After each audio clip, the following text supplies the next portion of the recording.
HQN Books and Harper Audio present The Path to Sunshine Cove by RaeAnne Thayne, performed by Vanessa Johansson.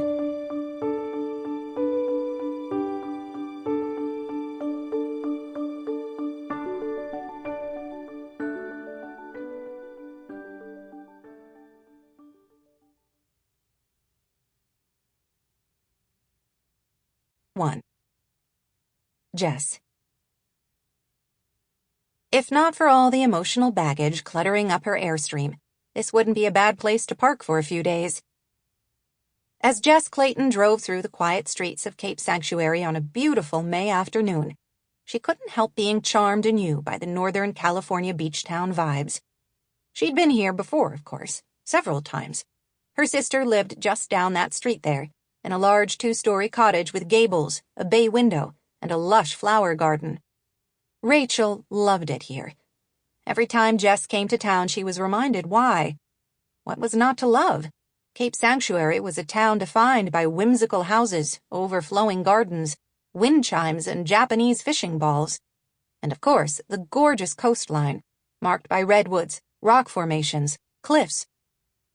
She drove past Juniper Way, her sister's street, but didn't turn down, not yet. She would see Rachel, Cody, and the kids soon after she was settled. They were the whole reason she was here after all.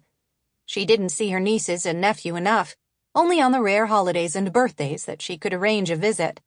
When a prospective client reached out from the same town as Rachel and her family, Jess saw it as a golden opportunity to spend more time with the kids.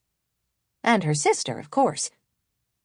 She sighed as she made her way to her destination, Sunshine Cove, still a mile away, according to her navigation system. Rachel was the reason for all that baggage she was towing along.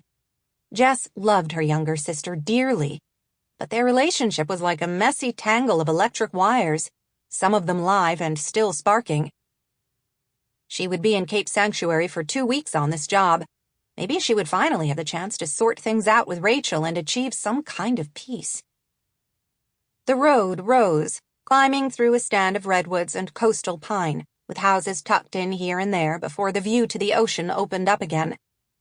In 500 feet, your destination is on the right, 2135 Seaview Road. She couldn't argue with Siri on this one. That was a spectacular view. The Pacific glistened in the afternoon sunlight, with only a few feathery clouds above the horizon line. She turned at the orca-shaped mailbox Eleanor Whitaker had told her to seek. Through more coastal pine, she could see the house. She recognized it from the pictures her client had sent. One level made of stone and cedar. The house looked as if it had grown out of the landscape fully formed.